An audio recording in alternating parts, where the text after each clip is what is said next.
situations, on ne se serait pas retrouvé dans ces situations-là si jamais les personnes avaient une épargne, avaient épargné de la bonne manière. Je suis Kevin Amwakon, responsable développement des produits de marché financiers au niveau de Société Générale Capital Securities, qui est la SGI du groupe Société Générale. On accompagne nos clients dans les investissements sur les marchés boursiers. On est là pour vous parler du thème que vous avez vu aujourd'hui, diversifier effectivement son épargne pour mieux investir. Je suis avec Mekape Banda, je te laisse te présenter.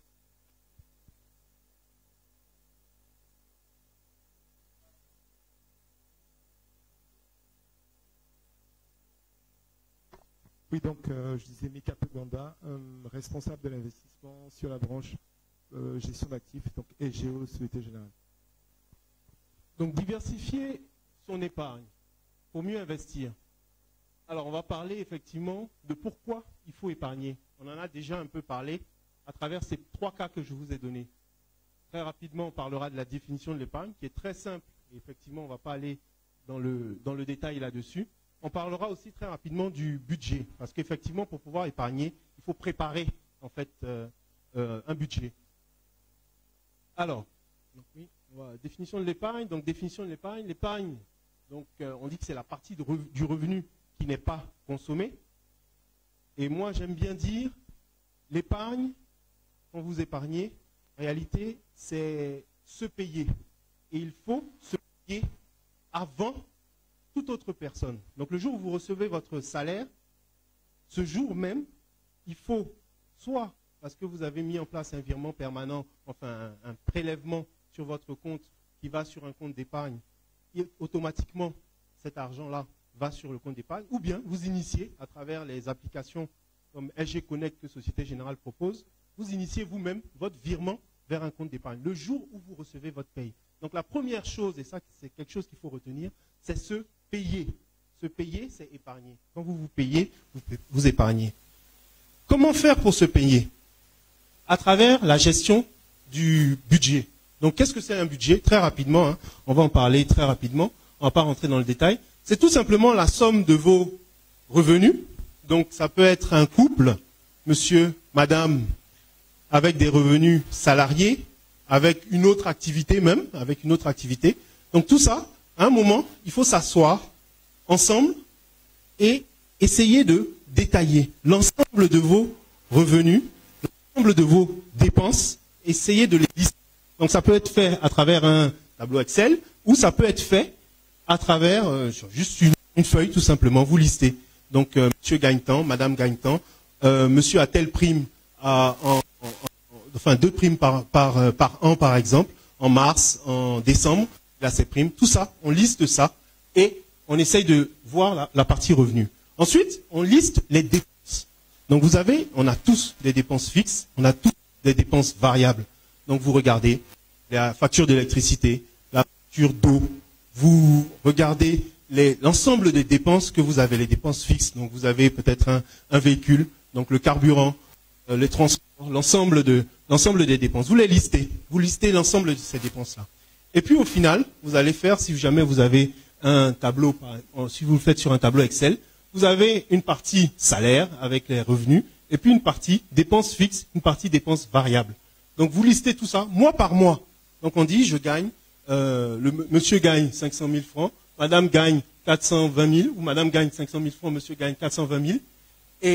Et tous les mois, on va déterminer le revenu, et annuellement, on détermine finalement le revenu annuel du couple, par exemple. Ensuite, on liste l'ensemble des dépenses, comme je l'ai dit. Et ensuite, donc, vous avez les dépenses fixes qui sont là. On ne va pas rentrer dans le détail parce qu'on n'a pas énormément de temps, mais les dépenses fixes, vous les connaissez. Vous avez les dépenses variables ensuite, avec les courses alimentaires, vous avez les courses non alimentaires, vous avez tout ce qui est réparation de voitures, parce que ça c'est variable. C'est pas tous les mois effectivement que vous allez mettre de l'argent dans les réparations de voitures. Donc c'est variable. Mais il faut quand même essayer de budgétiser ça et de se dire, bon voilà, si je mets 25 000 francs tous les mois à cet effet-là, à la fin de l'année, je dois à peu près avoir 300 000 francs que je mets au niveau de la réparation. Donc quand vous avez listé tout ça, à la fin, vous avez un résultat. Et le reste effectivement. Et ce reste-là correspond en réalité à ce que vous pouvez épargner. Donc c'est le travail préalable avant d'arriver le jour de la paix. Vous avez déjà en fait en tête ce que vous devez mettre sur le mois. Donc ça va être au moment où vous avez donné vos primes. Quand vous n'avez pas de prime par exemple, ça va être à peu près 30 000 francs. Quand le jour où vous avez une prime, prenez en compte cette prime-là et donc vous avez un peu plus, donc 280 000 francs ce jour-là. Et donc, dès le départ, vous savez déjà ce que vous allez vous payer en réalité. Et ça, c'est un exercice, on l'a passé très rapidement, mais c'est un exercice très important. Il prend 1 heure, 2 heures en fonction de votre maîtrise d'Excel, en fonction de votre temps. Il prend 1 heure, 2 heures, mais c'est quelque chose de très important parce que vous planifiez ainsi votre vie et votre objectif. Quand vous avez fini de faire ça, en réalité, l'épargne, ensuite, il faut faire de l'épargne en fonction d'objectifs. On ne fait pas de l'épargne, effectivement, sans savoir pourquoi on fait de l'épargne. Ça, c'est quelque chose de très important. Quand vous épargnez, quand vous savez pourquoi vous épargnez, c'est beaucoup plus simple d'épargner parce que vous avez un vrai objectif. Et donc, il y a 3 types d'épargne. Il y a l'épargne de précaution, l'épargne de projet et l'épargne de retraite. Qu'est-ce que c'est l'épargne de précaution? L'épargne de précaution, c'est l'épargne qui va vous permettre de préparer un coup dur dans la vie. Donc un coup dur, ça peut être un problème de santé, ça peut être un problème, ça peut être, on est en Afrique, et préparer des funérailles par exemple, c'est des choses auxquelles on ne s'attend pas, mais ça peut être à court terme. Donc la santé, les différents coups durs qui peuvent arriver, l'épargne de précaution. Ensuite, vous avez l'épargne qu'on appelle l'épargne de projet. Donc, tout simplement, se dire, moi, je veux, dans 5 ans, pouvoir acquérir mon premier bien immobilier. Donc, je fais de l'épargne de projet. Dans 5 ans, je vais utiliser cet argent-là pour avoir un apport, un premier apport pour mon acquisition immobilière. Ça peut être n'importe quel projet, ça peut être un business que vous voulez lancer, ça peut être c'est vraiment une épargne projet, à moyen terme. Ensuite, vous avez l'épargne de retraite. L'épargne retraite, c'est l'épargne long terme. L'épargne qui vous permet de préparer effectivement la retraite, mais ça peut être également tout ce qui est à long terme. Ça peut être, si vous avez des enfants en bas âge par exemple, ça peut être préparer les études de vos enfants. On en parlait tout à l'heure. Le père qui se retrouve face à sa fille et ne peut pas honorer son contrat, sa part du contrat. C'est l'épargne retraite qui lui permet en réalité. Et pour tous ces modes d'épargne-là, en réalité, vous n'avez pas les mêmes supports. C'est là qu'il faut bien comprendre, et c'est le nœud de tout ce qu'on va vous présenter aujourd'hui. En fonction du type d'épargne, en fonction de vos objectifs, en fonction du type d'épargne, vous avez des supports différents. Donc, ce n'est pas les mêmes supports que je vais utiliser pour l'épargne de précaution que pour mon épargne de projet ou que pour mon épargne de retraite. Quand je suis sur une épargne de précaution, donc à court terme, je vais tout simplement aller sur un compte d'épargne. Vous connaissez les comptes d'épargne classiques, parce que je peux avoir à n'importe quel moment besoin d'aller récupérer. Donc cette épargne classique, le compte d'épargne, qui est rémunéré à peu près à 3,5% en brut, donc c'est un peu moins en net. Cette épargne, donc effectivement ce support d'épargne, c'est le compte d'épargne classique. Derrière, vous avez d'autres types de produits, on regarderait les types de produits, mais vous avez également l'épargne projet. L'épargne projet, ça va être des supports qui sont des supports à moyen terme. À moyen terme, donc ça peut être des DAT, ça peut être des fonds communs de placement obligataires, c'est à moyen terme. Ça peut être des obligations à moyen terme également. Donc c'est un support différent déjà. Ensuite, on va sur du long terme.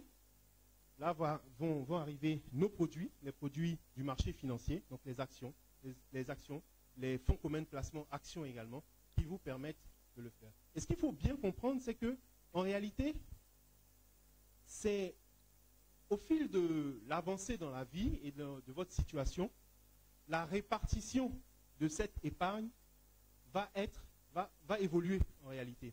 Quand je commence, je suis jeune aujourd'hui, on s'adresse à un public qui est jeune. On parle de jeunesse, c'est l'année de la jeunesse, et c'est surtout le salon de l'épargne de la jeunesse. Donc, pour les jeunes, quand on commence dans la vie, je commence à avoir mon premier salaire, la chose la plus importante, c'est de me constituer une épargne de précaution. Je dois me constituer une épargne de précaution. Et nous, dans notre jargon ou dans notre façon de faire, on se dit qu'il faut avoir à peu près 4 à 5 fois le montant de son salaire en épargne de précaution pour prévenir tout coup dur. Donc, à partir du moment où je commence à travailler mon premier salaire, c'est là est la chose la plus importante. Dès que j'ai mon premier salaire, je détermine le montant de mon épargne, j'ai déterminé mon budget, j'ai déterminé mon montant d'épargne. Dès que je l'ai déterminé, je viens et je mets à grande majorité sur mon épargne de précaution parce que je suis en train de constituer l'épargne la plus importante qui est mon épargne de précaution. Donc, je constitue. Donc, à ce moment-là, la répartition, et puis là, on peut avancer un peu, on va voir la répartition. À ce moment-là, voilà, la répartition peut être celle-ci. Épargne de précaution, 70% du montant total. On a vu tout à l'heure le montant de l'épargne était, par exemple, sur le deuxième mois, à peu près 300 000 francs. Je vais prendre les 70% de ces 300 000 francs-là, je viens déposer sur un compte d'épargne classique, par exemple, pour l'épargne de précaution et constituer mon épargne de précaution. Ensuite, je mets 20% sur mon épargne projet. 20% sur mon épargne projet. Ensuite, je vais passer, donc l'épargne projet, donc c'est pour mon projet qui est dans 5 ans, qui va se réaliser dans 5 ans. Donc je mets 20% de cette épargne-là. Et puis, je mets 10% pour mon épargne long terme, à plus long terme. Donc là, c'est pendant que je suis en train de constituer mon épargne de précaution. J'arrive avec 5 mois de salaire, donc j'ai suivi ma stratégie. J'ai à peu près 4 à 5 mois de salaire. Je me retrouve avec 4 à 5 mois. Donc à ce moment-là, tout de suite, je modifie la répartition de mon épargne. Et ça, c'est très important. Ça veut dire que la façon dont vous gérez votre épargne, avec une stratégie. Vous avez une stratégie. Ça y est, j'ai constitué mon épargne de précaution. Je pense un peu plus à mon projet, mon épargne de moyen terme. Donc, je vais rebasculer. Je n'aurai plus 70% que je vais mettre sur la partie épargne. Je vais mettre un peu moins. Je peux en mettre 50 ou 40% sur la partie.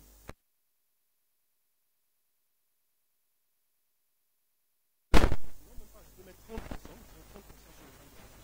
Je vais mettre 40% ensuite, par exemple, sur mon épargne de mois. Et puis ensuite, je vais mettre les 30% qui restent retraite.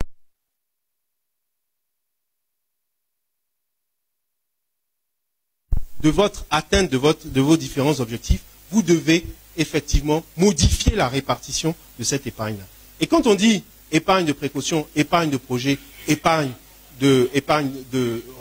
retraite, c'est différents supports. Et ce sont les supports, et ici au niveau de la Société Générale, nous avons les supports sur l'ensemble de ces